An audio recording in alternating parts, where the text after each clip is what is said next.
It says, bigger than Michael Moore, bigger than George Bush's ears. Now, I have no idea what that note was about. No idea. I came to you from a Muslim convention in Hayward, California, which I'll be returning to after I leave you. So I flew all night. I need to make all these excuses in advance. You already know about the teeth. It comes from driving in Borneo, where the steering wheel is on the wrong side of the car and they drive on the wrong side of the road. So it takes so much concentration to adapt to these adjustments that you couldn't possibly watch the road. So I ran into a tree, fortunately at a slow speed, but all the teeth came out. I apologized to the tree and I said, "You can keep the teeth." Hello, you're from all over the country, I hear. Yes? Okay, it's really a privilege to have time with you, and I want to tell you that on the other side of the country, the Muslim population is doing just fine, and they're just wonderful people, and glad to be in California, as we all would be, I think.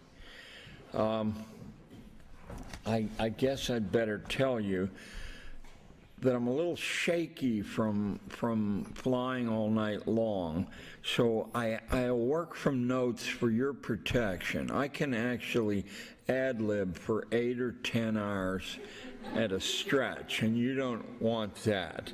So I'm going to control what I say by looking at these notes. Our form of schooling was designed about 100 years ago. It is not the timeless form that teacher college textbooks say it is. It was quite consciously designed about 100 years ago, and quite consciously to prevent the development of independent thought. That sounds awfully creepy, and it probably is awfully creepy, but the people who did this thought that they were obeying not God's will, but evolution's will.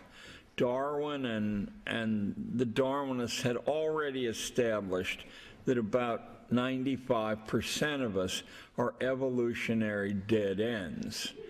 So we got in the way of the good breeding stock, and we had to be occupied in ways to keep us out of their hair and trouble.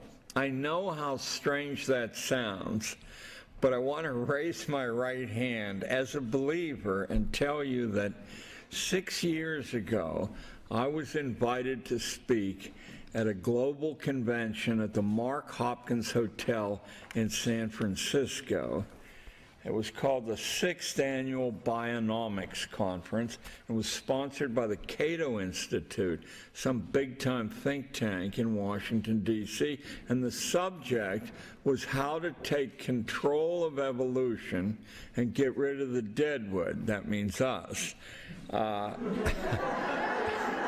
Now, I went out of curiosity partly, and partly because I determined to smuggle my cat into the Mark Hopkins. I never could have afforded the Hopkins without the Gatto Institute, and I said, I'm going to get my cat in there for a good deal, too, and it worked fine. The final speech at that conference, this is San Francisco, not more than 6 years ago, said that we've got to turn up the stress on ordinary people because that discourages them from breeding. Once again, right hand up as a believer.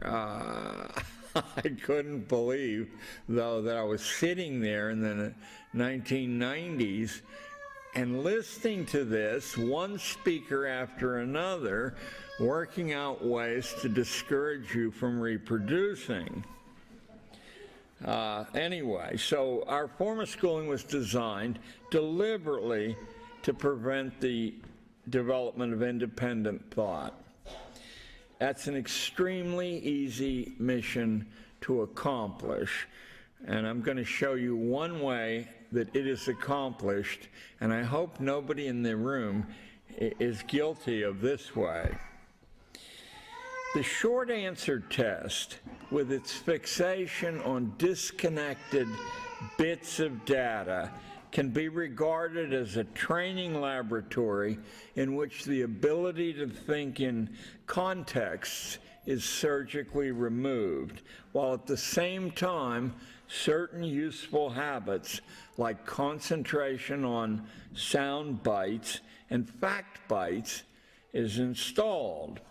If you think of the divide and conquer principle, which Julius Caesar perfected to prevent the formation of alliances among the Gauls dangerous to himself, short answer tests and the habits that must be developed in reading and memorization to do well on them are a way of dividing the mind from its innate ability to think in complex wholes.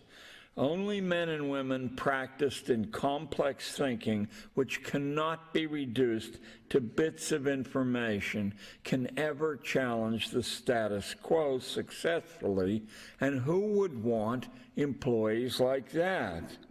If you can only think in fact bits, like a quiz show contestant, if you can only think in fact bits, you aren't likely to cause any manager, whether political or industrial, to lose much sleep. Short answer tests also degrade the teaching business into a trade by regulating what teachers have to concentrate upon if their students are to have a chance to do well on those tests. Short answer tests effectively foreclose a student's need to read and think for himself or herself. He need only read what he is told and think of the answer that's going to be required. What is being tested actually is obedience and memory, not the quality of mind. Now, I don't have a mind good enough to think of that myself. Let me tell you what the source of the ideas I just communicated to you are. In 1898, that's 106 years ago, Cambridge University in England came to this conclusion and decided to segregate, compartmentalize their degrees into first-class degrees, second-class degrees, third-class degrees, and ordinary degrees. If you're the kind of person who wants to walk out of Cambridge with your degree stamped ordinary, then you'll probably approve of that method. However, the short answer test, although it could be given and continued to be given at Cambridge, no longer counted for the first, second, and third class degree. It was utterly irrelevant whether you scored 100 in every single short answer test you took at Cambridge. Wasn't irrelevant to the ordinary degree, but a first, a second, or third could only be demonstrated by showing the quality of your mind in an essay that displayed not only grace in writing, but original synthetic ability to draw conclusions. Isn't that interesting that that happened 106 years ago, that all of our lives are infested with short answer tests? What are they called? High stakes standardized testing. And yet that little scrap of information I came across in an obscure book written for professional academic managers, and never in any other source that I had encountered. And I am ashamed to say, probably have consumed more books about education than any sane human being in the world. I've been reading them now for 13 years at the rate of at least one a day, and often many more when I have whiskey nearby. So you get an idea how the suppression of independent thought, that's not the only way by far, but since that's a way that's very active and highly publicized at the moment, I thought that's the one that I would bring to your attention. The history of modern American schooling is a history of deliberately prolonged childishness imposed on young people for reasons that its architects considered wholly benign. It was intended to enhance the efficiency of the national economy and of centralized social management. School as we know it, institutional, hierarchical, divorced from experience, divorced from responsibility, teaching low-grade irrelevancies, and even those taught in a fragmented, obsessively competitive way, was constructed to serve very specific purposes, none remotely connected with what any philosopher for the past 2,500 years anywhere on this planet would have thought of as education. Centralized institutional schooling, which the public has been carefully and exhaustively conditioned to think of as interchangeable with the term education, was sold, and not without great difficulty, to a liberty-loving American citizenry about a century ago under the rhetoric of liberal reform. The public was told that it would revamp the class structure, leading to widespread equality of opportunity and income distribution. School, however, has never done what it officially claimed to be doing. Quite the contrary, it has set the class structure in stone by culturally stratifying the population from early childhood and by monopolizing good jobs for its favorites, jobs which it distributes not to the meritorious, but to the best behaved. School has sought with some success to define human value as a quality of paper pencil testing. This clever intrusion into society has lasted just about a century now, not from history's beginnings, not even for 200 years. For just about a century, we've had this peculiar template, and it has produced great wealth for corporations as a product of the efficiency which it bestows upon management. Efficiency both in labor and in consumption. That's the invisible kicker in a mass production economy. Everybody who's read Marx at all knows about what has to be done to labor, the radical incompleteness of the laboring lives. But what we never pause to think of is the utter necessity when those machines run full time, spewing stuff of various sorts out, to have the rest of the population utterly addicted to consumption and instantly dissatisfied with what they've purchased.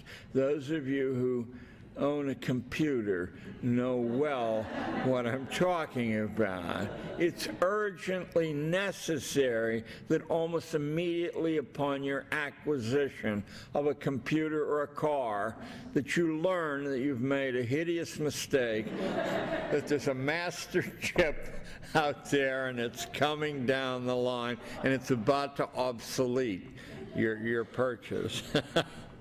If you read Tracy Kidder's Soul of a Great Machine, how many people read that in here? Kidder, I mean, that book's what, about 15 years old?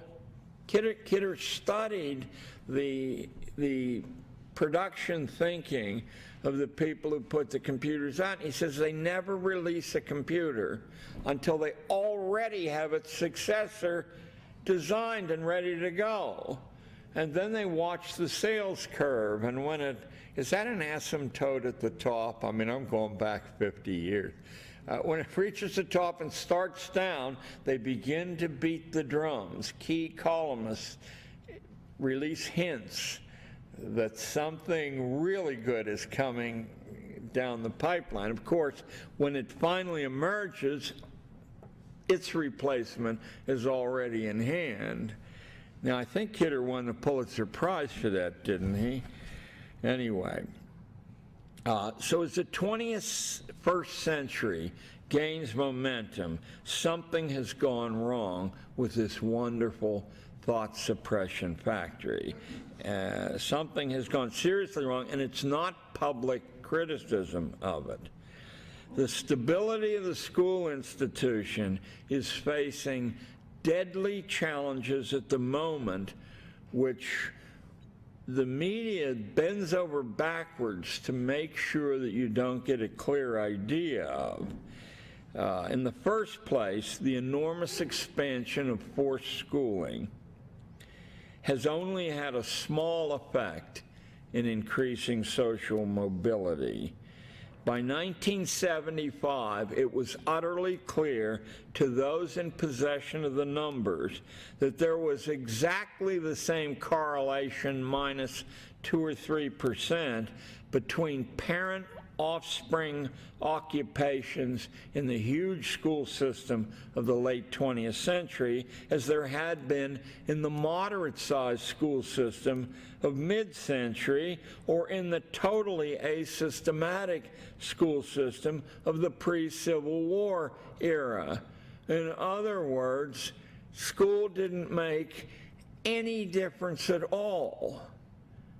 With all the drums and alarms and rhetoric, it didn't make any difference at all. Now, a very, very famous sociologist with a best-selling book that must be 25 years old called Inequality. Did anybody know who I'm talking about?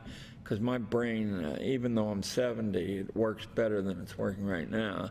In any case, in Inequality, which comes out in the 60s, this famous sociologist said the same thing. He said they'd spent 10 years looking, and school didn't make any difference at all. Whether it was good or bad didn't make any difference. I mean, you're at liberty to reserve judgment on that, but I took this piece of information from a wonderful, wonderful book called The Credential Society by Randall Collins. That's Academic Press, New York, 1979. It's a historical study of education and social stratification, and Collins says basically it doesn't make any difference at all. A slight shift has taken place, however, in the number of prosperous families. They did increase. But this was more than counterbalanced by the predicament of the poor, which became profoundly worse as the 20th century advanced. For the vast majority, at 75%, nothing happened at all. And on the two ends, hideous things happened to the poor, and minor improvements happened in the status of the rich. In the last quarter of the 20th century, purchasing power dropped so sharply for middle and working class people that by century's end, it took the income of nearly 2 adults to buy on the same scale afforded by the wages of 1 in 1908. That's like boiling the lobster, you know, very slowly so it doesn't realize it's being boiled. Most students and most parents tolerate schooling for one reason. in spite of the idealistic rhetoric. They tolerate it because of its promise of good jobs. And this is where the crisis isn't coming, it is upon us. From the perspective of schools' clientele, they are increasingly being made aware that this promise is just a lie. School is becoming an intolerable waste of time, expensive in both time and money, because the credentials which school offers are increasingly seen as illegitimate. Any of you sitting there who have a PhD degree will know what I'm talking about, but it's well on the way for all of us. The forced gathering to provoke a crisis in familiar American school routines comes from the intense concentration in the schools of India and China on producing an army of highly trained engineers and technicians. This has been ongoing for over a decade now, and it explains the apparently overnight emergence of 10 million quite competent engineers and engineering firms bidding for business in world markets, including the markets of the United States. In spite of much romanticism about higher status professions, engineers, technicians, and mechanics as a group are far and away the most important profession in industrial society. We could get rid of all the doctors tomorrow and we'd do pretty well, and Cuba's the model of that. But in this kind of a technical society, you couldn't get rid of the engineers, the technicians, and the mechanics without provoking a violent catastrophe. So we might imagine, I think reasonably, that given the nature of the world we've allowed to be built, that technical training would dominate schooling from kindergarten onwards, and that engineers would claim much of the status available. But this hasn't been the case in America, although it has been in China and India. It will soon become clear, according to the Financial Times of London, this article's chilling and it's about a week old if you want to hunt it down, that China and India are about to release not a mere 10 million highly trained engineers and technicians on the world market, but 50 million more in the next 10 years. Very competent, very practiced, technical people. Will they be competitive with our own people? Well, a brief visit to your local Walmart, by the way, that's America's second largest employer after McDonald's, and get ready for this, I heard it on the radio coming over, 1 out of every 8 Americans has worked for Walmart, but McDonald's is probably 1 out of every 6. A visit will reveal the frightening percentage of all the goods sold of all types which originate in China or India. Industrial labor is available there in huge pools for 1/30 of the cost in the United States. And you say, but engineers aren't factory workers. Of course they aren't, but the adverse ratio persists. Chinese engineers charge, on average, about $10 an hour compared to American engineers who charge, on average, $66 an hour. Are the American engineers better than the Chinese engineers? No. Will American labor be competitive with the onrushing 50 million willing to realize so much less for their time as they descend upon nations to tackle the technical demands of a technologized global system? Can a large middle class be sustained in the United States if American incomes are reduced to counter this permanent challenge. The capitalist economic theory says that something wonderful called creative destruction will take place. That is, millions and millions of American families will be wiped out, but miraculously, from an unseen quarter, a new form of employment will rise. That is gospel at the Cato Institute. That's Joseph Schumpeter, who's surely one of the handful of influential academics of the 20th century. Creative destruction. So I have read in the last month in the financial press, Investors Business Daily, the Wall Street Journal, the Financial Times, Forbes, et al., that not to worry, creative destruction is on its way. Well, yeah. That sounds like a religious notion to me, which you take on faith. Nothing wrong with faith unless you have faith that there's going to be dinner on the table next week from some miraculous source. I was raised to believe God helps those who help themselves. Anyway, can a large middle class be sustained? No. No. The industrial work can be done at 1/30th the cost here, and the highly skilled work at 1/6 the cost. And there are people lined up to do it, and thanks to our wonderful investment in broadband and all those other great high-speed access things, the people don't even have to come here. A lot of the work can just be sent over and back. If you're in the publishing business, is anyone here in the publishing business? You will realize that the lion's share of typesetting now for books and magazines is overnighted to India, and then it comes back at, a dime on the dollar, and you can't tell the difference unless you're a typesetter, and then you can tell the difference because you have a cup on the street corner.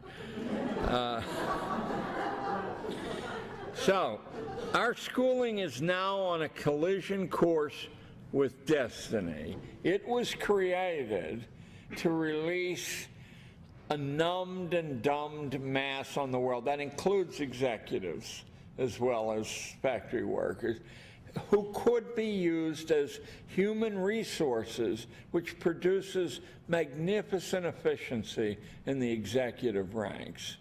You can decide to spend people here or there, this way or that way, or you can say, sorry, but creative destruction has reached your job.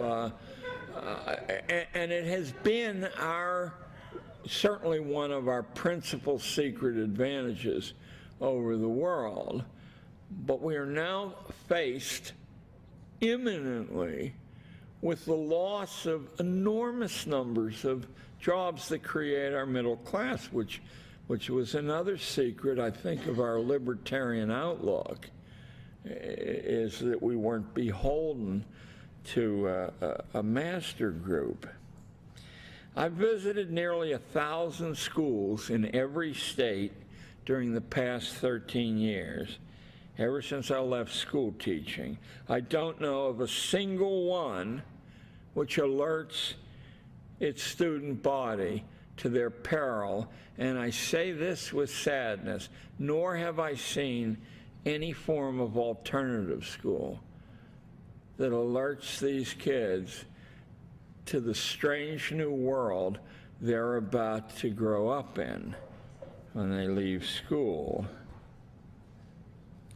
I don't know a single school that has attempted to devise a strategy, and there are strategies to meet this crisis. The one that's most favored in my own grading system is that of the old order Amish in Lancaster and Wisconsin. They don't raise a single kid, not a single kid, to have a job. They raise every kid to have an independent livelihood. Used to be all on small farms, but at least 20 years ago, the Amish farmed so successfully that the price of farmland in Amish country got so high that they could no longer guarantee to do that for every kid. So they went into small business. And without computers and without telephones, without cars or trucks, they've done so well in it that Johns Hopkins University, about 5 years ago, in a book called The Amish From Plow to Something or Other, are the wealthiest coherent group in the United States. And the biggest problem in the Amish community is that they consider they have a perfect life, perfectly happy, and what are they going to do with all this money? They're not allowed to put it out at interest, and that's part of their value system. You don't do that to other people, but here's all this money piling up. One of the things they've done, which I think should intrigue everyone here, is this was always true, but now it can be subsidized, is the Amish take their own children when they arrive at 17, I think, or 18, and they subsidize a year away from the Amish world. They encourage drinking, smoking, running around, driving fast cars. They encourage the people to taste the best in the secular world. Because as an Amish explained to me, we don't want anybody in our community who doesn't want to be here. That sounds perfectly commonsensical. Why would you want anyone around who didn't want to be around? How many of the Amish kids after the year hell-raising go back and live the rest of their lives as Amish? We can almost tell from the tone of my toothless voice. 98% go back after having been subsidized to live the high life in New York and San Francisco. The famous economic thinker Adam Smith suggested at the beginning of his best-known book, The Wealth of Nations, that all children have the ability to be profound thinkers. That book was published in 1776, and it's the Bible of the libertarians, the Bible of the conservatives in this country, none of whom, I believe, ever bothered to read the book. Because if they did, they would discover, among other things, that Smith says that all kids have innate genius, and the bell curve is deliberately created by the opportunities offered those kids. He said the difference between a street sweeper and a philosopher is only a matter of, I'm quoting directly from Wealth of Nations, habit, custom, and education, not one of genius and disposition. All children, Smith continued, share a talent for curiosity and wonder. All are gifted in conversation. All are very much alike. These are Smith's words, up to the ages of 6, 7, and 8, until some are deprived of fit subjects for thought and speculation. Now, the most controversial thought I hope to leave behind with you is that the cherished childhood that many of us sacrifice quite a bit to protect is a curse on children. It permanently disadvantages them. Nothing on earth, such as adolescence, ever existed until it was invented approximately in the year 1906 by an absolute lunatic who looked like a lunatic, the founder of Clark University, the school for psychologists. Somehow or other, I put his name out of my head, and if you know what it is, don't remind me, because he depresses me so much. Adolescence was deliberately invented. Would you like a little proof of that? George Washington, who was considered by his contemporaries to be of average mental gifts, started school at the age of 11. The first subject he studied was trigonometry, but George was a dull boy. At the same age, or 1 year later, the first admiral in the American Navy, Admiral Farragut, was in charge of his first warship, sailing it from Peru to Boston with the enemy crew below deck, allowed to keep their weapons as a noblesse oblige thing. And when the captain appeared on the deck with his pistols, the real captain that is, and went over to 12-year-old, God, my mind is really, Farragut, he said that he would be damned if he was going to allow a stripling to command his ship. And Farragut said, "Sir, you have 1 minute to get below decks, or I will have you hanged on the spot and thrown over the side." So, closer to our own time, a famous female historian who was the co-author of that huge world history set that the Book of the Month Club for 20 years used as its main premium, Ariel Durant. It was Will and Ariel Durant, and they're extremely readable, and they're grudgingly acknowledged to have some worth by the professional historical crowd. Well, Ariel Durant married Will when she was 13, and they remained happily married for 50 years. So instead of studying freshman algebra, she was studying professional historiography at 13. Now, either Will was some form of sex pervert, or in fact this happy 50-year marriage that was blessed with millions and millions of dollars royalties from their history of the world, has an object lesson there that I wouldn't dare, in the modern climate, I wouldn't dare get into. Anyway, nobody who claims to have read Adam Smith ever seems to remember these important ideas.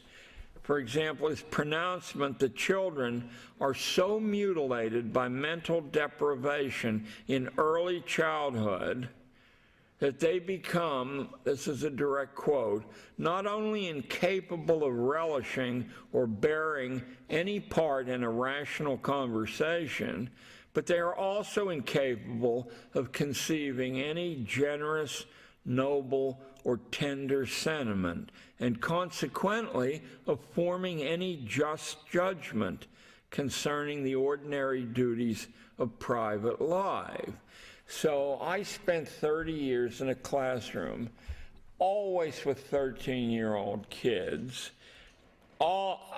the majority of them not only incapable of relishing rational conversation, but incapable of conceiving any generous, noble, or tender sentiment. And according to Smith, the cause of that wasn't that inevitable biological bell curve. It was caused by mental deprivation in early childhood. And after 30 years of teaching, about midway in my teaching career, I came to the conclusion that Smith was right. And I instantly shifted my 13-year-old, mostly Harlem-derived kids from a New York City 8th grade diet to exactly the same diet that I had been offered at Cornell and Columbia, where I took my degrees, in seminar courses. It took about 90 days before, in a school where people were swinging you know, on chandeliers through the building, and you didn't dare bring your car to school because you came out, all the tires would be gone from it, not just one, but all the tires. And the kids would lift it up, about 16 of them. I went from participating in the culture of that school, right in the middle of Manhattan's Gold Coast on West 77th Street near the Museum of Natural History, to having what amounted to, with slight modifications, but only slight ones, to a college seminar class where people were intoxicated with ideas, where they wanted to learn to speak and write convincingly, compellingly, coherently, because they immediately had opportunities to cut school and use those skills or test those skills or develop them further in the outside world. Of course, that wasn't the school's policy, and nor was it part of law, but it was part of my policy. The intellectually segregated classrooms of 20th and 21st century forced schooling in America virtually force mental deprivation on most children in their charge on the grounds that this is a kindness to ordinary children. But don't kid yourself. Those kids who are called gifted and talented, who wiggle their little hand at the end of their wrist, are equally deprived. I grew up during the Second World War in a coal mining town on the Monongahela River in western Pennsylvania, and let me tell you that the third grade curriculum in Monongahela was quite the equivalent of the 8th grade curriculum for gifted and talented kids in New York City. So we're dealing with a profound social experiment, he said. I didn't think I'd live. I really didn't think I'd live. I said, am I going to get on that plane in San Francisco at 9 o'clock and fly to Albany, New York through Newark, for God's sake? Change planes, get up here, where I was assured there'd be signs everywhere, that nowhere I went in Troy would I not be directed by arrows to this place. And 45 minutes later, when I called Isaac in a combination of despair and rage, anyway, here I am. So the intellectually segregated classrooms of 20th and 21st America force mental deprivation on most kids, sometimes on the grounds that it meets the requirement of one or another theory of child development. If you just went to the libraries, went to the section where all the theories on child development, from Piaget to Erikson and all the rest were, and burned them, set them on fire, you'd be doing the world a grand. I've never known a child that developed the way any of the stage theories said they developed, and the people who attempted to shoehorn their teaching, the kids, into those stage theories certainly were paid back, let me tell you. Their lives were not worth living. I have... and I borrowed this from the London Times. You can't find out what's happening in the United States from any American newspaper, including the New York Times. You have to read the foreign press to get some glimmering of what's going on in the world. So, from a letter to the editor in the London Times, I learned this, which will give you some idea of the limits of rationality and of generic principles. If I'm seeing correctly, everyone in this room has more than the average number of legs for a human being. Now, if I can prove that to you, do you promise to open your mind and reserve judgment on the other things I'm going to say, such as adolescence doesn't exist, and childhood is over at the age of 7, and if you force it beyond that, you are going to create some kind of mutant horror.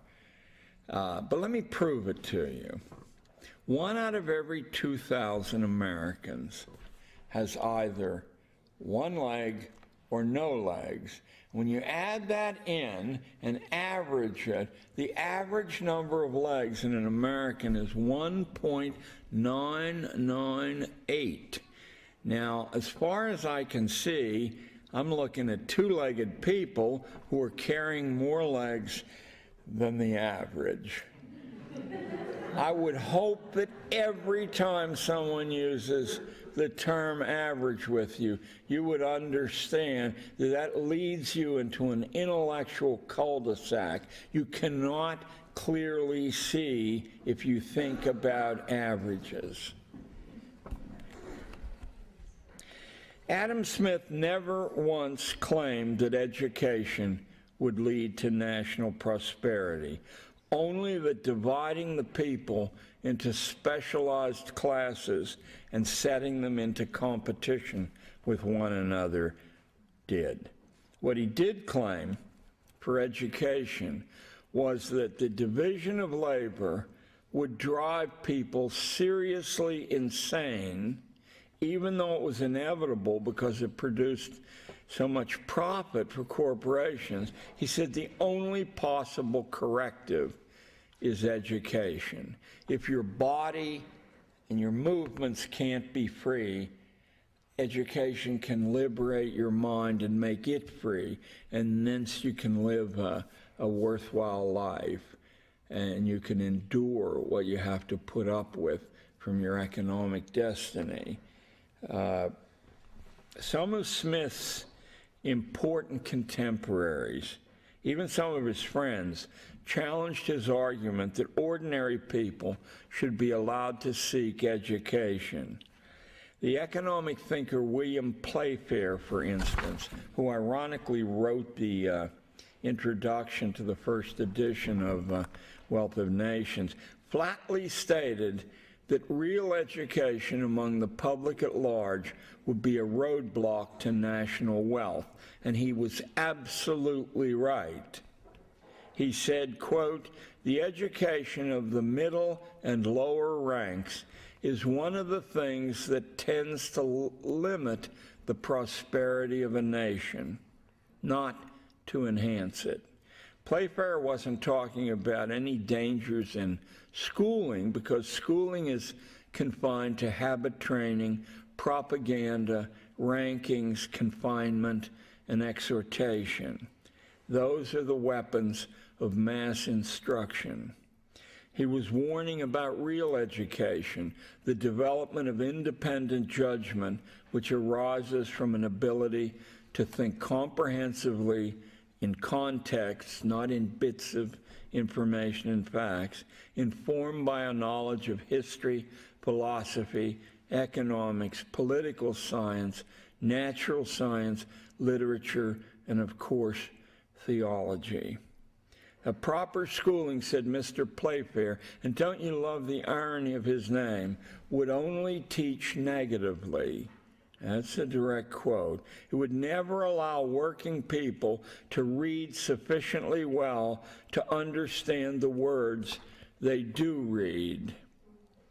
About 15 years ago, when I became utterly certain that the kids who scored on the top of the standardized reading exams, for the most part, could not read unless their parents were skilled and loving readers. They could not read. They could pass reading tests, but they couldn't read. I devised a way of testing whether that hypothesis I had was true. I took a book written in 1- and 2-syllable words that's world famous even today, and when it was written in 1927, all quiet on the Western Front.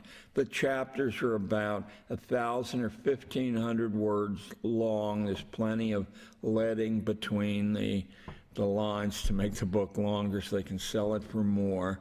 And it's from the point of view of German teenagers. Nothing could be more accessible than All Quiet on the Western Front. I then devised a test using this cunning Italian strategy. remember, Machiavelli, somewhere hovering in my background here. I studied the type of question that was asked on the standardized tests, and you don't have to do that very long before you see that there are really only half a dozen types asked. The wording is different, but they're after the same thing in the question over and over again. So let's say, for the sake of argument, that a standardized reading test is seeking 6 types of information.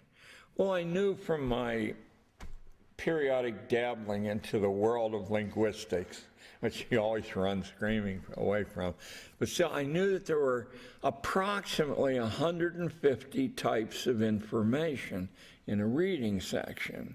And they really are classified. They have Latin names and things. But here the test was only asking for six qualities of information. So I made up a test drawing on types of information that a standardized test didn't ask for, but none of them were tricky questions, unless you think, what's the name of the person telling this story? I mean, if you think that's a tricky question, then I was full of tricky questions. After 2 years of applying that test to the gifted and talented children at IS 44, Caddy Corner from the Museum of Natural History in New York City, the highest grade on the short answer test that I ever got in 2 years was 30 out of 100.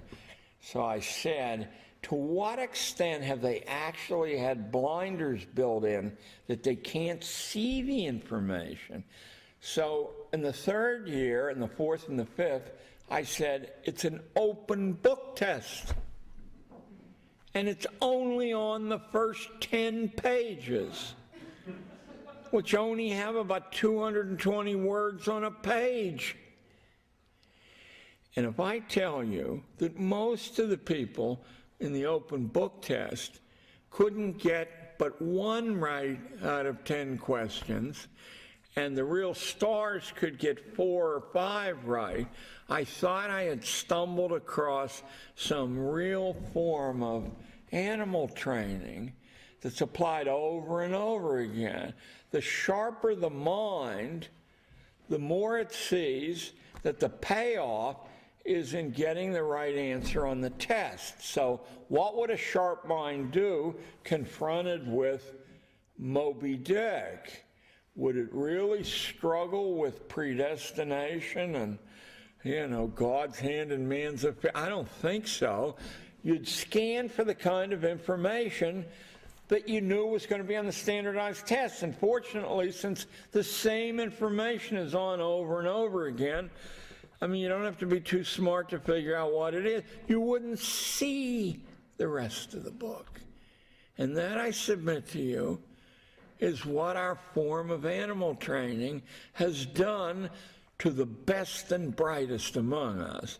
When you see somebody who's an exception to this rule, they are invariably an exception because their parents know how to read or anything else.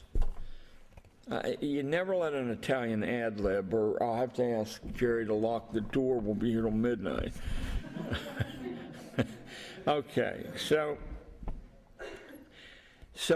Adam Smith's first biographer was attacked by the British establishment for encouraging ordinary people to learn how to think and therefore to participate in politics. And his biographer, a guy named Dugald Stewart, who was a famous Scottish philosopher, I believe, Stewart said no, he didn't want that at all, that he was anxiously desirous of preventing the danger of such an evil, of allowing ordinary people to participate in the political process. There was a reason that America needed its first revolution, and you've just heard a big part of it, to escape the slavery which ignorance or schooling imposes. An ignorance imposed on ordinary people for many centuries back in their homelands, and nowhere more skillfully and comprehensively than in England. In the long traditions of the Western world, there are only 3 morally legitimate reasons to school children at all. The oldest of these is to make good people. Think of that as the religious purpose. Whatever differences religions hold from one another, all preach of some transcendental realm beyond the material, a spiritual essence which speaks to our need for love, for identity, for charity, for courage, and for other eternal human yearnings inexplicable by any science. Reverence for this invisible realm has been a constant across the human record. There's nowhere you don't find it. In secular circumstances, such a state can be evoked through the study of poetry, music, dance, architecture, painting, the contemplation of nature, stillness, and solitudes. A school doesn't have to be overtly religious to celebrate this religious mission, which I'm calling the first purpose. It only needs to acknowledge that rationality has sharp limitations and that people who lead rational lives usually find they're leading hollow, narrow, thin lives. Education, as opposed to mere schooling, is partially about the development of an active inner life that strives for transcendence. So it's independent of any material circumstances. And the book I'll assign you to read, if you haven't already read it, is Marcus Aurelius's Meditations. Here, the wealthiest man in the world, the most powerful man in the world, the Emperor of Rome, writes a book that's still in print and widely read that says that nothing money can buy or nothing power can earn has any importance at all. That none of it produces happiness, that all of it produces addictions. That to be free, you need to be free of. Well, take it from Marcus. He was the emperor of Rome, and believe me, if he was still the emperor, he'd make you take it. The second purpose of legitimate schooling has been widely acknowledged in modern times. It's the development of good citizenship. The models for this ideal come out of classical Greece and Rome, where each citizen was thought of as a little sovereignty. One of the interesting packages of information about ancient Greece that's been removed from the record, so you can read endlessly about it and not come upon this truly fascinating fact that all public positions in classical Greece, all of them, General of the Army's water commissioner, whatever you name, were selected by drawing the names out of a hat, or whatever the Greeks wore, I couldn't draw it out of a, that contained the names of all the citizens in the city-state. And if yours came out and it said water commissioner, no one wants to hear, I don't know anything about bringing water to the metropolis. You better learn or you're not a citizen anymore. But let me tell you where that bit of information is not concealed. At St. Paul's, where the presidential candidate John Kerry went, they learned that when they study ancient Greece. At Andover, where the sitting president went, they learned that. At St. Albans, where the Democratic candidate Al Gore in the last election went, they learned that. At Groton, where Franklin Roosevelt went, they learned that. At Choate, where John F. Kennedy went, they learned that.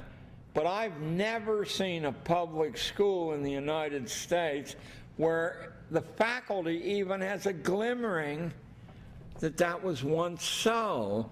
Doesn't that raised certain speculation about whether it could be so again. While I was laying on the floor of the airport in Newark trying to, the television, when I was coming in there at 5:50 in the morning, the television's playing about a little biography of Donald Rumsfeld. Exactly what I needed to try to get to see.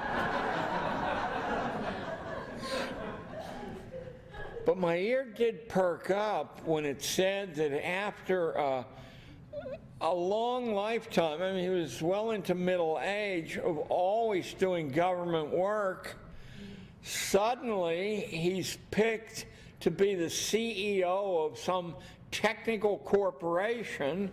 They didn't seem to worry. Is it possible that the people who picked him were aware that you don't have to go through 16 years of postgraduate training to learn how to be a CEO? That it's really about managing people? And that the second job he got for Halliburton, he knew nothing about it all, nor had he any prior experience at all. But Halliburton dropped him right in there. Hey, Don, way to go, man. So this developing citizenship, a citizen was an independent agent who decided independently what was in the community's best interests. It had nothing to do with obedience, and it had everything to do with taking a seat at the policy table. Notice that you cannot do that unless you can speak well in front of audiences made up of strangers or even hostile audiences, and unless you can write well and coherently. So if you wanted to eliminate the 95% of the ordinary population, including the book world and the journalistic world at the time, so there was some interest in the method which required, get ready for this, that every Harvard undergraduate write a 1,000-word paper every day and not hand the paper in to a professor, but drop it into an anonymous box in front of the liberal arts building every day. Among the student body, there were passionate discussions of what dossiers were being created with this writing that would then open doors or determine ceilings on your possibility to advance in later life. But everyone who went through that regimen became a crackerjack writer. It was only in the early 1960s that someone at Harvard blew the whistle on what was being done. And when I say that, I see a gleam of understanding in your eyes. What was done with those 1,000-word daily papers was they were instantly taken to the incinerator and burned. The very act of doing it taught everything that needed to be taught. And I'll tell you, after 15 years of running a high-level intensive speaking program with Harlem kids, that all my input that I felt wonderful about and really, you know, I mean, I probably have it somewhere in a book, didn't amount to 1% of the incredible advance I saw among these kids that took place simply by having twice a week to go somewhere in New York City and make a public presentation in front of strangers, or go back to their own elementary schools and make public presentations or direct plays.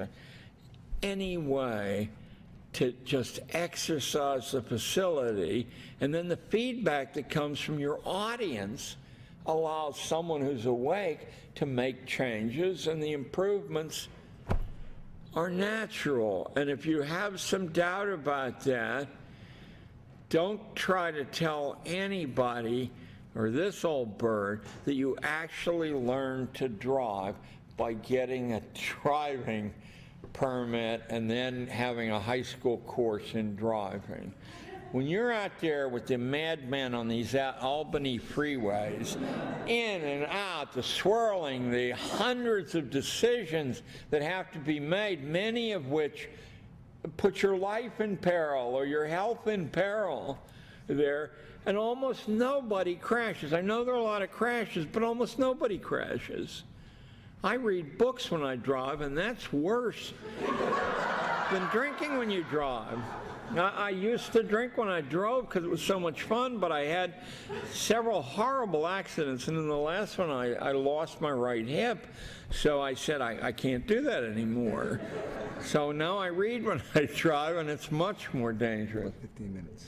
I've been told that I have 15 minutes, and that couldn't possibly finish in 15 hours. So why don't I let you decide what the agenda will be for that 15 minutes. I should tell you about the third and the fourth purpose, though.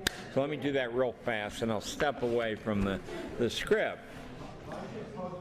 The first purpose, recall, is the religious purpose to make good people. That's by far the oldest and the deepest and the richest.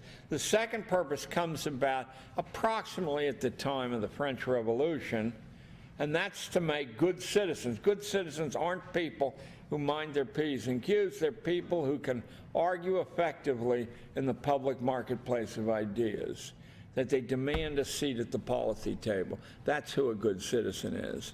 I've never seen a school that aimed to develop that kind of person. The third purpose, so that's the public purpose. The third purpose, which is the personal purpose, is to take each kid and develop their personal talents or proclivities to the utmost, to bring it to a state-of-the-art thing. Now, there are schools, but there aren't many of them, and they're frequently home schools who, in fact, make the entire curriculum the urges of the kid, and then built into that is an entire intellectual curriculum. I mean, the kid has obligations, but the kid determines. Some of the most famous people around were reared that way, raised is the way I want to say it, but I was told in school that was wrong. Anyway, the most prestigious scientific job in the world today is the head of the Human Genome Project. That's Francis Collins. And Francis Collins was raised on a remote sheep ranch in Western Virginia, never saw the inside of a school until he was almost grown. And the curriculum was simply this. Collins and his three brothers, the rule the mother laid down was all four of them had to agree on what they were going to study. And then they would study it single-mindedly until, when? Till they were tired of it. And then they would decide on something else. And in this strange zigzag fashion, Francis Collins not only grew up to star at Harvard. Harvard had no trouble accepting him, but he had no trouble rising through the ranks of competitive science to being the head of the Human Genome Project. That was his curriculum. Whatever you feel like doing, you do, but you do it seriously, whatever it is. The Colfax family, are there any homeschoolers in here? The Colfax family in north of San Francisco, it's Boonton, California. It's that high ridge that's above the Pacific, up around Fort Bragg. Terrible land, but beautiful. I mean, he got blackballed for being some kind of a radical college professor. And so he and the wife, and eventually 4 sons, lived in the back of a car for a year. They put all their money, which was very, very little, and he couldn't get a job. They put all their money in this tar paper shack up in the top of the mountains. and it didn't have running water for like 10 years. I had to go down into a valley and draw the water by buckets.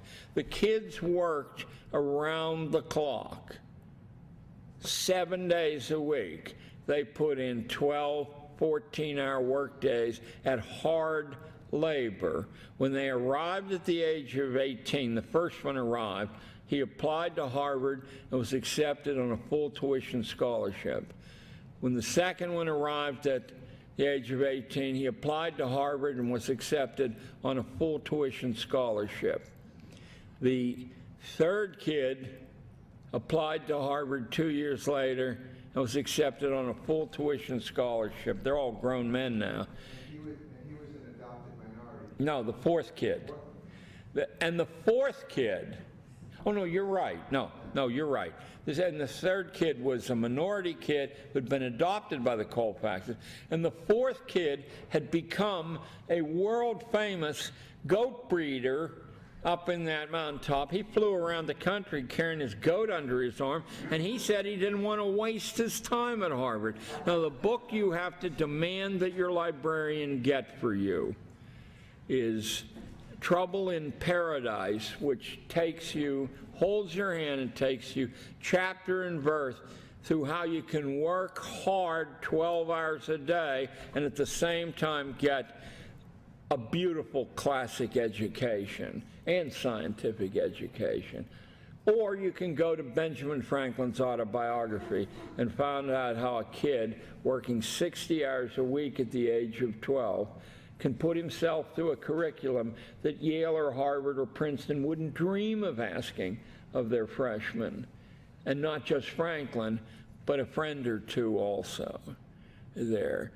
We have been profoundly duped, and we're surrounded by a pedagogical culture of deceit. We have been tricked into being our own jailers and to being much less than we could be, that we can be. And at that point, I have 9 minutes left, and I'll fight to hear. Yes, ma'am, in the... Oh, the fourth purpose is what schools are about today. The fourth purpose comes about through the work of Andrew Carnegie, John D. Rockefeller, Vincent Astor, people of that ilk. The fourth purpose is to convert you and your children into human resources which can be spent to make the managerial systems of government and the economy and the military more efficient. And that absolutely works. That's why we've dominated the world in the 20th century. We ask our citizens, without telling them, to sacrifice their lives and to make themselves fit raw material for managerial efficiency. That's the fourth purpose. We got the idea from Prussian Germany.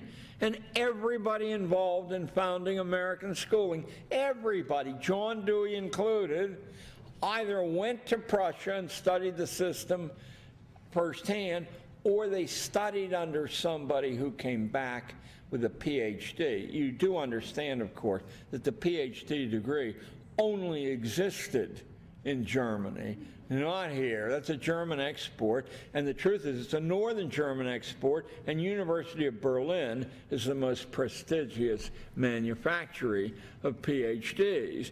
Every government agency in a span of 30 or 40 years, every government agency in the United States, every college in the United States, there are no exceptions, were headed by either a Prussian PhD or by someone who studied directly under a Prussian PhD. Dewey studied under G. Stanley Hall, that screwball who invented adolescence and was the president of Clark University. Can we have a couple more questions, Jerry? Please, please, please. We're all too fat. We don't need lunch.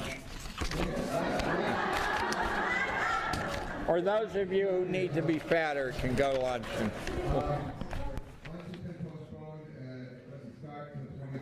We're running up over by 2.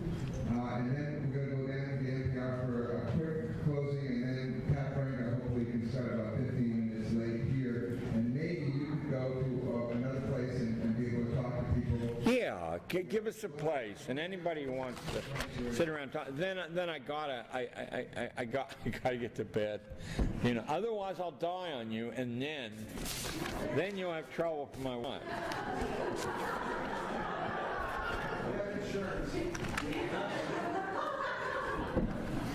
Hi, this is actually a question I'm also going to ask Mr. Frank later, but I am a homeschooling mom in New York State, and there is standardized testing which occurs in 4th or 5th grade. How do I homeschool but have my child deal with these standardized tests? First, again, I'm drawing on my Machiavellian background.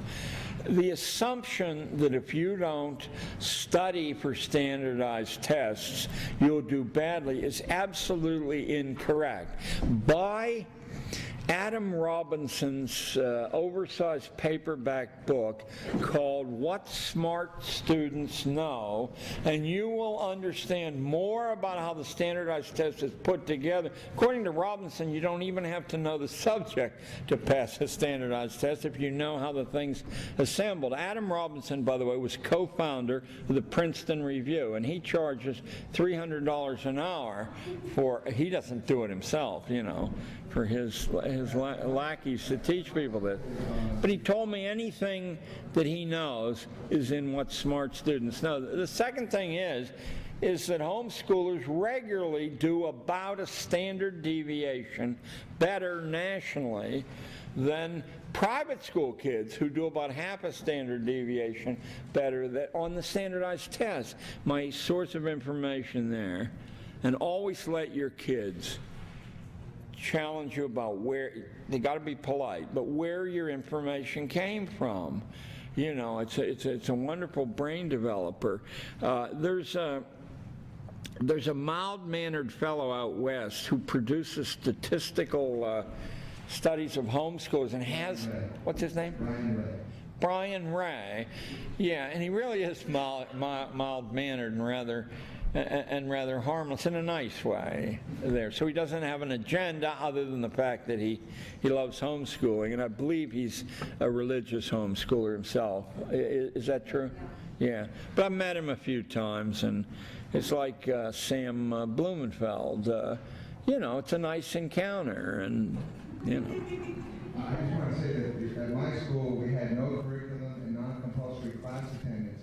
My students improved on standardized tests 2.5 times the national average. It happens because as you educate yourself, and don't believe for a second that anyone can educate you. You take an education. It is not given by anybody. No grade school can educate you. It is an act of will to be educated, and it's an act of habit training to be schooled. And you should talk to your kid about that. That's why when your kid has some passionate interest, no matter how wacky it is, that what's being developed there, that close attention to nuance and detail, it's priceless. Dan Greenberg of Sudbury has a classic story in one of his 150 books, I can't tell which one, about a kid who did nothing at Sudbury except fish. Nothing. Never went to class. Never was seen with a book. He went down to the lake, and they have a lake on their little campus, and he started to fish, and he fished all day long, and then the next day he went and fished, and he fished all day long, and after 5 or 6 years, I guess his mother got a little nervous, and she said, well, all he knows how to do is fish. And Dan has, I'm not going to spoil the surprise for you. In fact, call Sudbury and ask Dan which of his 150 books that story's in. And Dan goes through the catalog, in fact, of what he's learned about the effect of the number, the incidence of bites according to the angle of the sun in the sky and the shadows on the water. And it goes on and on and on. Remember, Dan was a physics professor at Barnard College, so he should know. 1 or 2 more questions. Anybody? Don't you want to know about the 2,000 Muslims I spoke to? Yes. Question that, not is very like the whole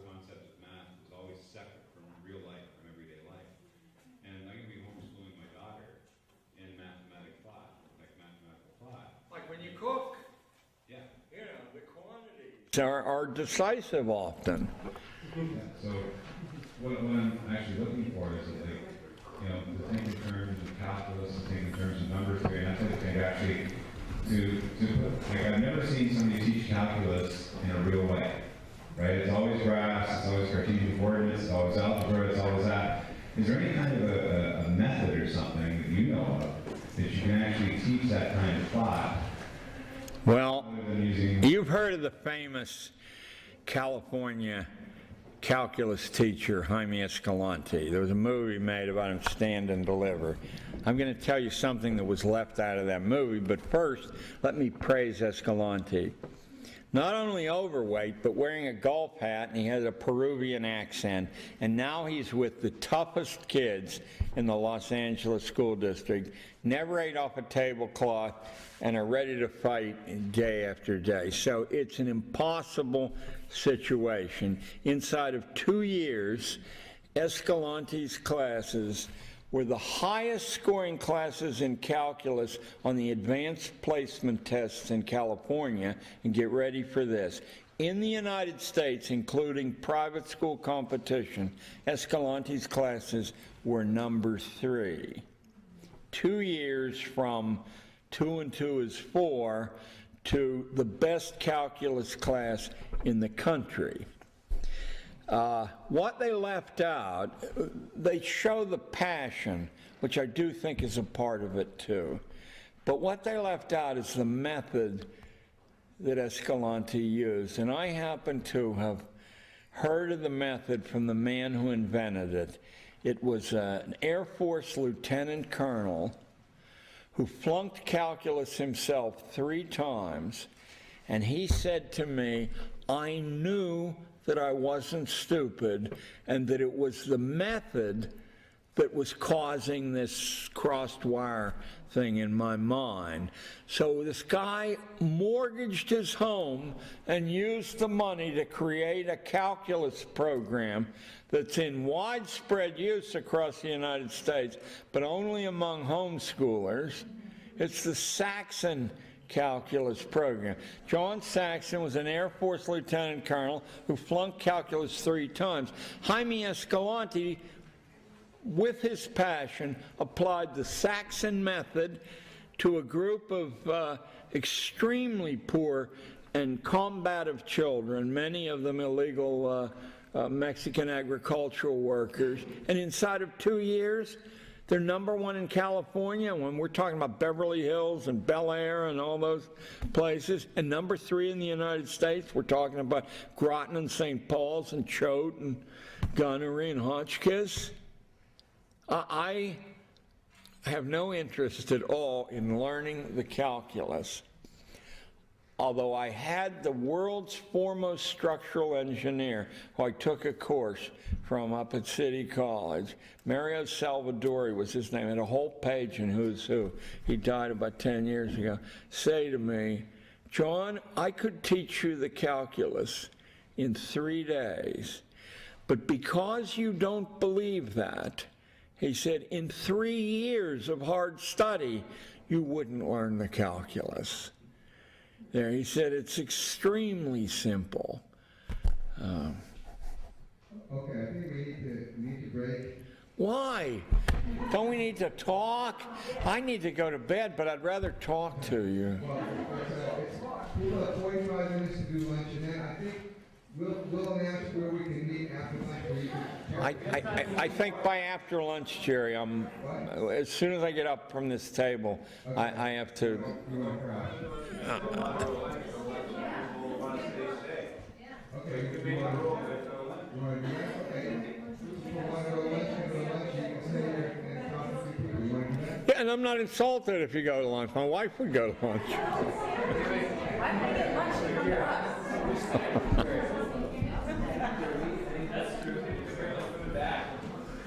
Alright, we can do quickly about schedule information.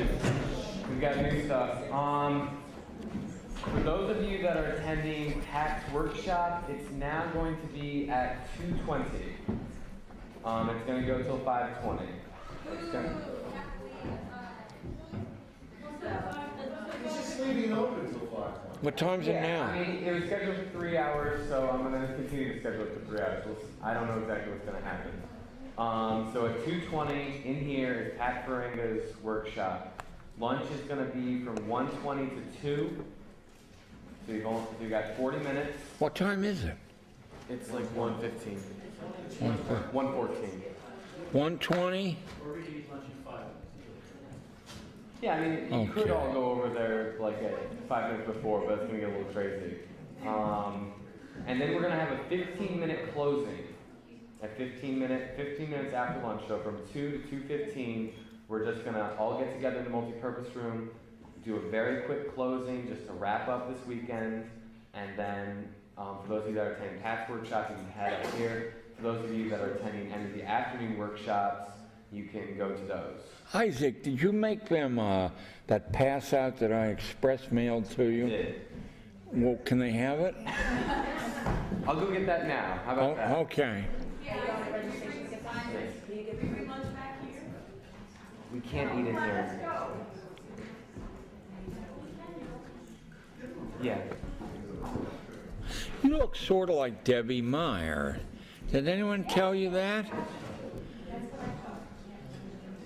That's who I thought you were when I wait. I mean, I'm blind as a bat, but you look sort of like Deb.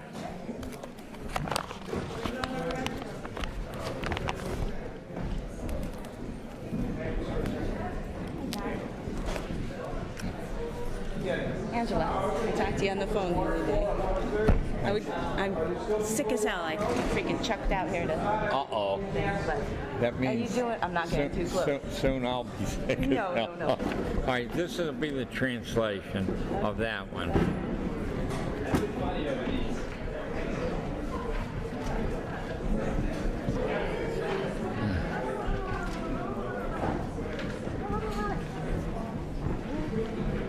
Thank you. Boy, it's a heavy book. Is that the last copy? Is that the last copy? No, there's more in the registration. How much are they? 25. That's a good deal. So, Yeah, we've got to get this can number. there you go. I can't smile at you because I don't have any teeth. It's ridiculous. It was exhausting. So tell me also, what do you do with the Muslims? Well, we had about 7 or 8 hours, so more than I could do with the audience here. I tried to give them a perspective against which all the frightening demands of the school system swam into a perspective, and then how to avoid the worst side effects of that. They're lovely people. That's the third Muslim audience I've spoken in front of. Muslims or they visiting? Well, they're American Muslims in the sense that they're citizens now, but So they live here. yeah, but they're all from somewhere else. And once I spoke to 3,000 in Toronto, so I think they hang together for protection, but they're not clannish in the way the press describes them. I mean, I felt completely at home from the first day. And the women are quite outspoken. Very outspoken. That's what I Yes. Yes. Hi. Hi there, David Allen. Well, I can do it again when we get back to a public forum, but I wanted to ask you to elaborate a little bit more about what you were saying about Adam Smith and education as a correction to the division of labor. That's in the early part of Wealth of Nations. elsewhere in Theory of Moral Sentiments, Smith says that it's extremely useful to society to have accumulations of capital, but you can't accumulate capital, he said, without driving yourself insane and having a rotten life. So we should be grateful to the people who sacrificed their lives to do this, because they pay a hideous price in their humanity. That's another thing the libertarians don't talk about when they cite Smith. I mean, they pick out the convenient parts that, you know. Yes, sir. Oh, sure. Jerry, where did you get these books? From your distributor. From Roland? You know, from Roland, the guy Roland told us to write. We had to get a case of it. Listen, if you're going to get any more, will you get them from me? Get 'em from you Because I directly? donate the proceeds of the ones I give to Roland to the Odysseus Roland group didn't tell us to contact you. He just had it sent us to the distributor up in New Hampshire or something like that. Yeah. He didn't give us a very good discount either. Well, I will. I know. That's where we got our first case from. So get them directly from me, and I'll give you a decent discount. Pardon?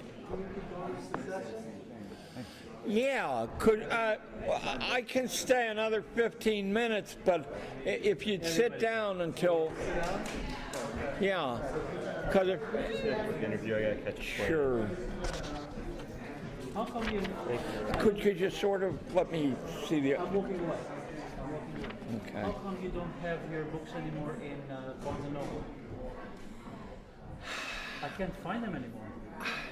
Well, if you ask them to order the book, they will. You're just walking in, get 2-3 copies, send them off. You're their gift item in our family. The teachers union exerted some pressure, so they'll order it, but they don't carry it because the teachers union has threatened to boycott them if they do. Yeah, if anybody wants to talk about a particular, yes, sir. Hi, John. So the question I've been asking all the time is this. Now, a loud voice so you can be heard over the din. I waved the magic wand, so tomorrow morning, everybody woke up as a home, as a democratically schooled, alternatively schooled, homeschooled person. What difference would it make in the world? Yeah, you know, if we had a pitcher of beer and we were alone, I would be glad to gnaw on that. No, it's too theoretical. The truth is that the emphasis on schooling and draining the public treasury into the schools not only works against the interests of kids, works against the interests of families and working people. The attention of the government ought to be on full and decent employment. And let me tell you that when people have those needs taken care of, they're much, much more receptive to improving their mental state or their character or whatever. What else does... So that means what? Everybody... No, see, the difficulty is, and as I say, it's a fascinating question, but the difficulty is that requires days, that requires a conference on that question, and you want to hear everybody's. What I'm not is a medicine man, and you should all feel hostile toward anyone who brings you a list and says, we only did this. The more money you put into schools, the worse they become. I was in 30 years inside those buildings, and every time we got a fresh infusion of cash, the situation for kids got worse. Now that sounds like a radical opinion, but let me show you what the mechanism is. What do you spend the cash on other than more intrusions into the kids' thinking time? And the intrusions themselves are poisonous. I mean, we have abundant illustrations of people who reared themselves and had splendid educations. Franklin is laying there to be tapped. The Colfaxes are. The more you intrude in a kid's life, the more you say, this is what you need to know to pass the SATs, the more wrecked the kid becomes, the more irrelevant this thing called education is, because there is no correlation, none at all, between school grades or SAT tests and anything in future life. In fact, in many instances, there are negative correlations. The better you do in this area, the worse you will do in the reality of it. Yes? What do I do to reverse the damage in my own education? No. The acoustics aren't great here. I'm saying, what do I do to reverse the damage of my own education? Because I know I don't think. Well, we all are in that boat unless we had parents who themselves were liberated from these pernicious assumptions. I've been working at it, I don't know, I guess 40 years, and I'm 70 years old, but and I'm certainly not where I wish I was, but when I look back on the incomplete me's in the past, I'm just aghast. I mean, I entered public school teaching straight out of Cornell and Columbia, believing that the human race distributed itself on a bell curve, that it was a kindness to stupid people not to ask them to think, etc., etc. I never wanted anything to do with mothers and fathers because they got in the way of, my working day. And slowly, bit by bit, I cured myself of most of that. Not before horrible damage wasn't done to my own children. Both of them became National Merit Scholars, which meant they didn't cost a penny for their college education. And both of them became committed to their happiness from the approval of others on marks of some sort. And nobody's impressed the day you step out of school with your marks. And I'll prove that to you, just like I prove that you have more legs than average.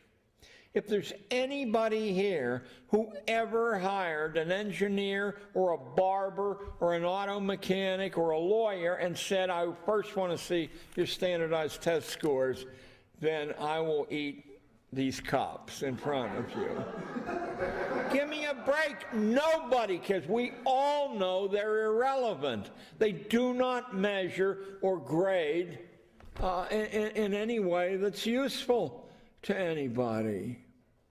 Then why do we allow them to Mirror and say, why do I allow? Why, when they tell me I have to take a standardized test, or my kid does, do I do it? Why don't I say no? Did you notice 2 years ago that when the wealthy parents of Scarsdale said we won't take those tests, that they didn't take those tests?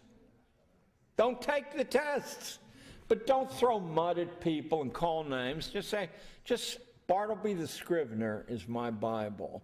Do you remember that Melville story? I prefer not to. That's all you have to say. I prefer not to. I'm a parent of a soon-to-be 13-year-old boy, and we're unschooling. And I'm from North Carolina, and we just opted out of public schools last October. And he was in an international baccalaureate program. And under a lot of pressure. And I have just enough understanding about child development to be quite dangerous, but I could observe him becoming quite stressed. Oh, sure. And so we had a meltdown, to make the long story short. And now we're actually, I find that we have like 1 foot in the old energy and 1 foot in the new energy, and we're having difficulty integrating. And plus we're quite isolated in the Winston-Salem, North Carolina, central area of North Carolina. There are very few, I mean, with 3 unschooled families in my. Can you talk as an equal with your kid? Yes, yes. Yeah, well, always bring these stresses out in the open and discuss them. Do the rest of you know what the International Baccalaureate program is? I'll bet you don't. It's the same program on a lower level as the Rhodes Scholarships. They are an attempt to create a globalized elite independent of locale, independent of tradition and family, people who can manage a global society.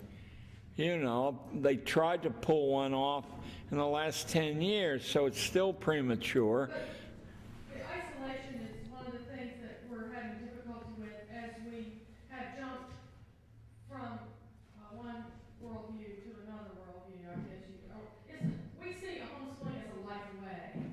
Yeah. It's a pact. But North Carolina is a prominent unschooling state. Well, we have I guess I should qualify that then, because what we have in our hometown is the believers and the inclusives.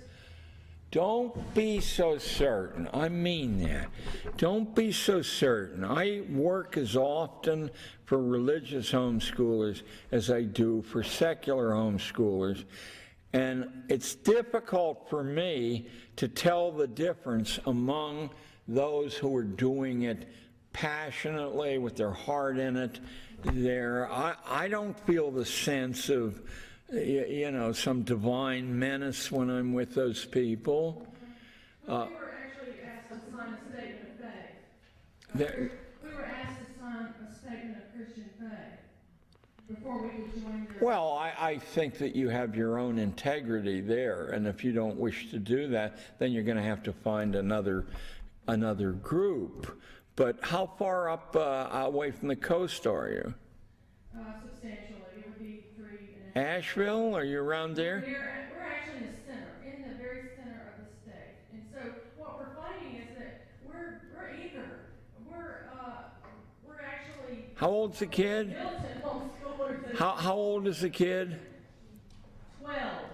12, perfect. You read David Colfax's, and Mickey Colfax is his wife, Trouble in Paradise, and you'll see how a totally isolated family who were really far away from any neighbors managed a brilliant life and a brilliant marriage out of it. And their kids are heavily involved now. I mean, I think one's a lawyer and one's a doctor. Does somebody follow the Colfaxes? Anybody? Well, they're heavily involved in urban work and, huh? Is it COLFAX? COLFAX. It's unique in a way because he's so articulate, so you can see year by year this process emerging there. And as they say, Harvard is nothing if not cold-blooded about who they take in, so they would not be charmed by the idea that you lived in a you know, in a red mud tar paper shack up on a mountain. What they were impressed by was the development, both intellectually and in character, among these kids. Yes, sir. Right, we're both attendants or graduates of the Liberal Arts College, and that's an experience which I value enormously. And I was just wondering if you had a perspective on how higher education relates to these perspectives which are holding for standardized testing in lower education, both in terms of the freedoms that are allowed in higher education or the manners in which a homeschooler or a non-schooler might. If I were your age and I were contemplating higher education, I would really try to cleanse my mind of the need to go and sit down at a college. You can take a bachelor's, a master's, and a PhD from the best colleges in this country by correspondence.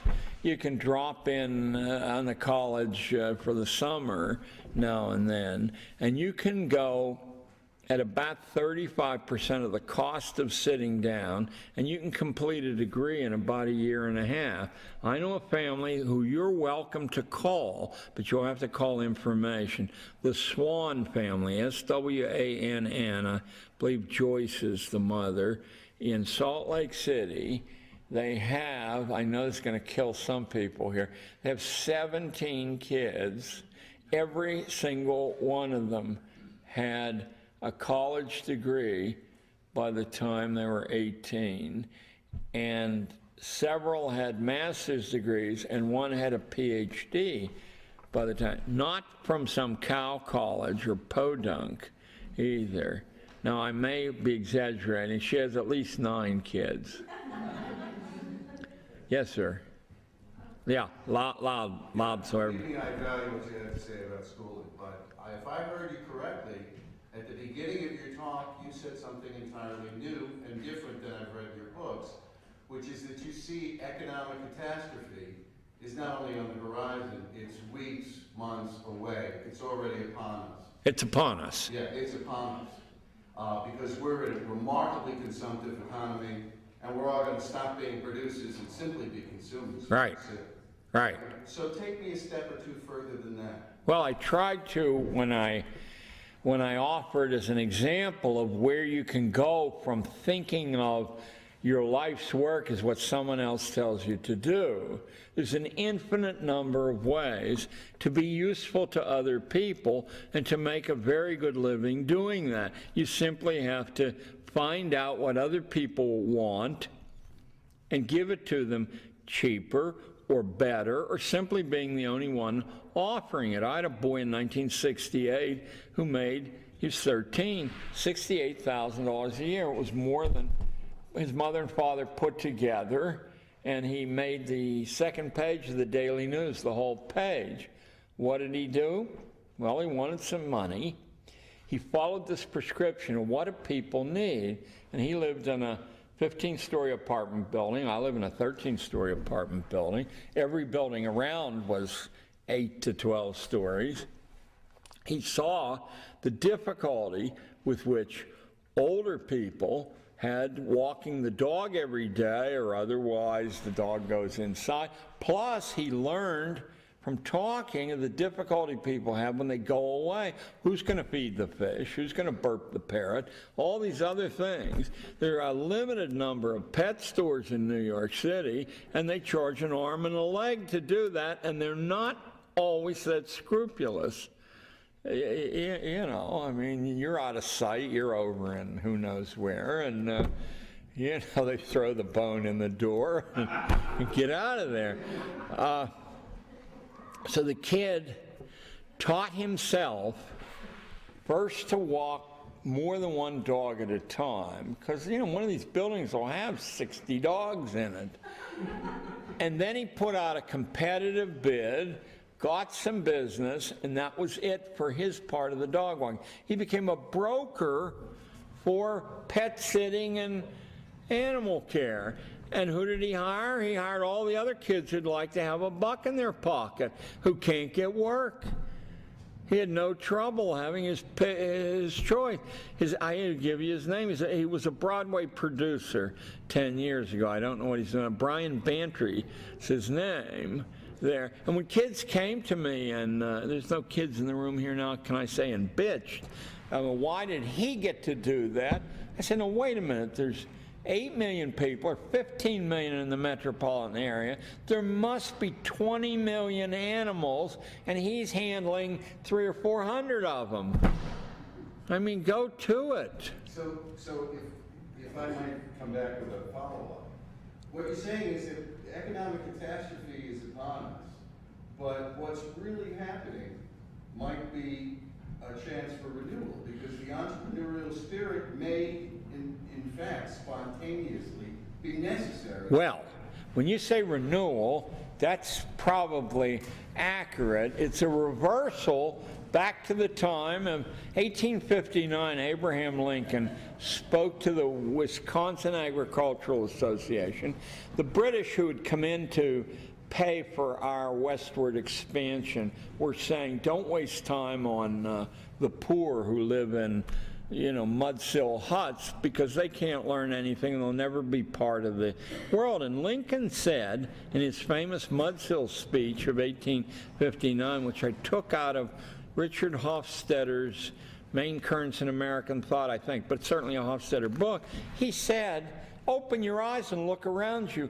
75% of all Americans have an independent livelihood.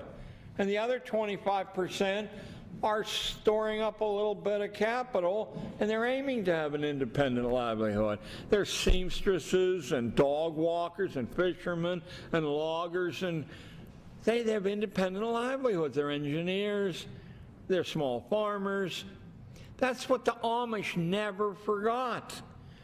They're immensely prosperous. Their community's virtually crime-free. It's drug-free. The people are happy as pigs. They don't know what to do with all the money they have. An Amish said to me, it was in Western Ohio, it was at the Second Luddite Convention. About half the attendees were Amish, and he said to me, he said, you'd have to be a damn fool to buy chemicals. They're so expensive. You can get double the results just by knowing how to farm. And another person who wasn't an Amish said to me, he lived among the Amish, he said if the Amish wanted to build a moon rocket, they would. Wouldn't be difficult for them at all. They just think it's foolishness. We can return to a time when we served each other rather than through the mediation of Philip Morris or Colgate or Microsoft. What are Amish schools like? A little louder. What are Amish schools like? Do you think that? Well, you want to get your librarian to dig up for you a Supreme Court decision rendered in 1976. It's Yoder versus the state of Wisconsin. When the state of Wisconsin demanded that the Amish go to school, they have no schools. Do they homeschool? No. What they have are people, and the people participate in a highly productive, very, very happy and sane community.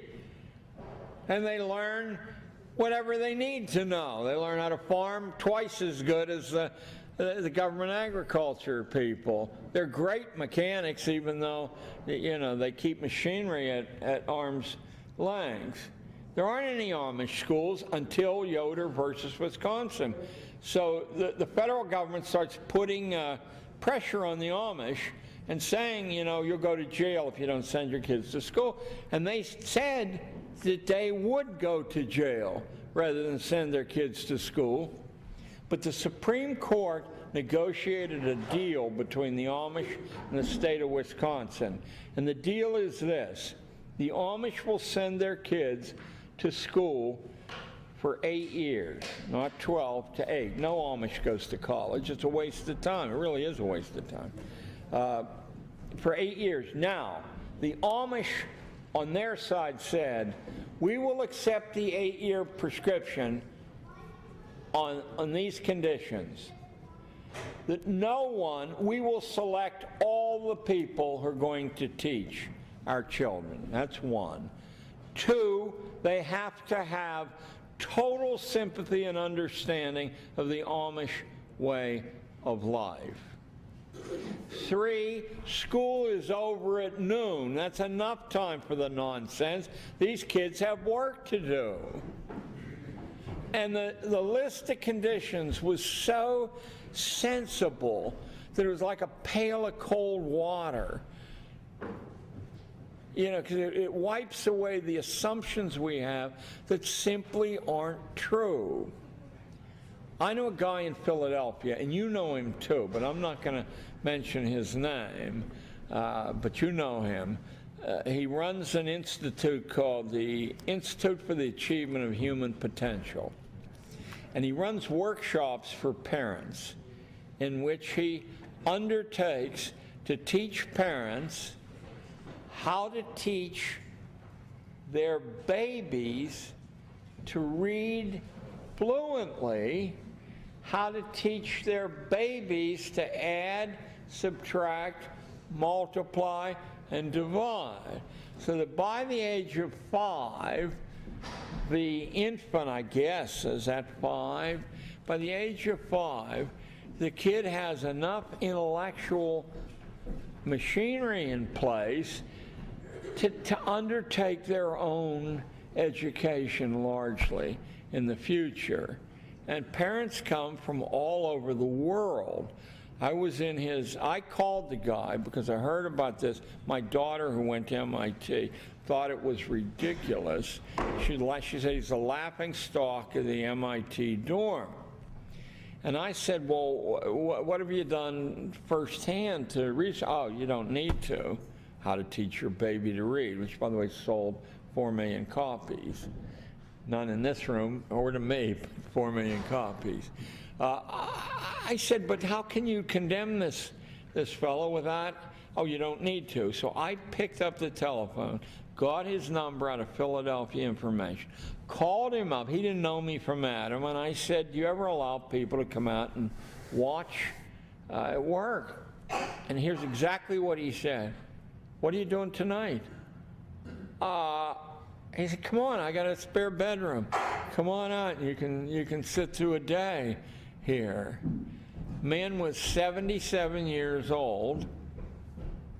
He said that teaching someone under the age of 5 to read is so simple that it's impossible to fail at it. And when he said that, it suddenly struck me that when I went to school at the age of 5 in Swissvale, Pennsylvania, near Pittsburgh, the teacher had a rule that you could read as long as you didn't make a mistake. And we were in first grade, mind you. And I never made a mistake because I could read fluently when I went to school, because my mother, who didn't have a high school diploma, taught me to read when I was about 3. And by the time I was 5, I was reading Matthew Arnold and other stuff, the daily newspaper, and liking it, you know? I think anyone would. So she came to our home and demanded that I not be allowed to participate in the class because I was ruining her class, because when he starts to read, he never makes a mistake, and now there are, no room for the other kids. So the fellow's name is Glenn Doman, D-O-M-A-N. I don't know if he'd still be alive now. If he is, he is alive? He is, and the Institute is still there. Oh, the Institute's magnificent. When he took me, it's 3 mansions, big stone mansions, butted together on 8801 Stenton Avenue in Chestnut Hill section of Philadelphia. He took me in his library, which was about half as big as this theater. And all over the wall were tributes, not from any government agency, from Jackie Kennedy saying that he had saved the life of some niece that was considered feeble-minded. Winston Churchill, I mean, it's just everywhere. And he said, I offered my services to the Philadelphia school system for nothing. And they go around holding workshops saying that his name is never to be mentioned if you want a promotion, and that he's like Satan come back in Philadelphia clothing. Is it Dolman? What is his first name? Glenn Doman, yes. I looked that up based on one of your articles, and I was really intrigued by it, but it seems so opposite of a very unspoken approach. I mean, flashcards with 2-month-olds. Oh, I wouldn't do it. Oh, okay. But I'm not condemning it. I personally, aesthetically, would do it Francis Collins way.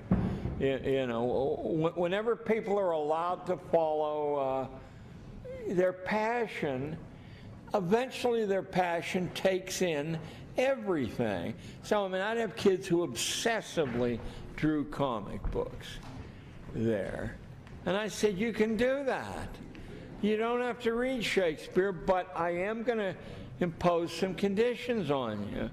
I want you to spend quite a lot of time during the school day at the public library learning something about graphic arts so that the right hand won't be 3 times longer than the left hand, you know, or the head be as tiny as a pea on the big shoulder. And I want you to learn about the history of graphic art. Then I want you to learn about what kind of inks and paper are used in the business, what the access routes to the business are, what the collateral uses of graphic art, which are many and much better paid than comic books, are. You can create a scholar out of anything. You could make the entire curriculum for a year that ugly chair over there. And never repeat yourself once. That must be a national company. Which state buys more of those chairs per capita? Is there some cultural reason why that's so? What color of chair is most popular and where? What's a chair like that cost to make? Who's the, I mean, you go on and on and on. I mean, you're really only limited by your own imagination, and as you push your imagination like a muscle, you know, it grows. Did you confront, or what was your, MO for dealing with colleagues? Great. Did you just do it by modeling, being yourself? Great. First of all, it was the same as I told the kids. I said, this will disturb people if you know you're doing it a different way. So what you have to do is keep the lowest possible profile. If credit accrues to any production that goes on in this classroom, we shall give the credit to the principal, the superintendent, the librarian, and we got credit all the time. I mean, all the time. We were in the New York Times like once a week for one thing or another. Let me give you an example. It turns your whole life into a treasure hunt. I read that an epidemic of Japanese knotweed was sweeping Riverside Park and all the city parks. Well, Riverside Park was only 3 blocks from the school I taught in, and I also knew from a Japanese girl, famous violinist who lives in my building, that the Japanese think knotweed is a tremendous delicacy. I mean, they'll stoke as much knotweed as they can get down. Says, well, how can this be a plague in Riverside Park if it's a prized delicacy? Why don't we get knotweed recipes, harvest the whole park from 72nd Street to Columbia University, and the knotweed, we'll put it in big black bags, and with the recipes, I mean, we'll donate these bags and we'll cook some ourselves. There was a cultural reporter for the New York Times in the park when we descended on the park. Everybody had their own quadrant, and we had prizes for people who harvested the most knotweed. But you see, it wasn't a theoretical exercise. It was of use. If nothing your kids do, and I'll be sane about this, if most of the things your kids do add value to you, to your family, to the household, to the neighborhood, to the city, I guarantee you'll watch a transformation in your kids. You won't recognize them after 90 days. I mean, what they're used to doing is wasting their time, having their product consumed by someone who doesn't care about it all, and it gets thrown away. What if you thought like an animal trainer and you said, how will I discourage all the bells work? And why they work that way? Why the tests? Why the constant interventions? It's a miracle if you can get through one school period without there's no kids in here, right? The goddamn loudspeaker interrupting the class 3, 4, 5, 7 times with absolutely irrelevant announcements that could have been put on a bulletin board if you didn't look at your faculty as if they were idiot children. I mean, someone, not someone, but I'm metaphorically someone, and they were all Prussians and Saxons, and there is 1/3 and Hanoverian. They worked out how to train a human population like animals, starting with the young. And then those habits are murderous to break. You know, they keep spontaneously recurring, even when you think you've broken them there. So, I mean, like, it's a fear. I mean, weren't they dealing with their defeat by the French, and they were trying to concentrate their powers? This is a guy who knows some things. It happened, Prussia's main product was armies, renting soldiers out. And Napoleon's completely free-form armies, it's quite wonderful if you actually get into the minutiae of how Napoleon did it. That idea that every foot soldier has the field marshal's baton in it was really true. When the French just kicked the manure out of the Prussians at the Battle of Jena in 1806, right under the great German philosopher Immanuel Kant's window, or so he said. The Prussians were in mortal crisis. You know, you didn't do that to a Prussian army. The Prussian army, check your Encyclopedia Britannica 11th edition, the Prussian army could deliver 5 shots to their best opponent's 3. They were like machines. They marched into battle, twirling their rifles and doing trick marching drills just to impress the enemy. Then they'd deliver their 5 shots to the enemy's 3. Then they'd fix the bayonet and finish the work. They weren't used to this free-form French army, you know, with its champagne and caviar and its romantic music. It ruined the Prussian army. I mean, that's their chief export. I'm going to have to interject for a second. Yeah. At this point, what we'd like to do is we'd like to transplant everyone to the multi-purpose room. We're going to have a 15-minute closing, and then after that, if you want to continue on the questions, at that point you have I'd to love there, to. because I got to go to bed. as a workshop. Thank you. God bless. We're also going to have books, CDs,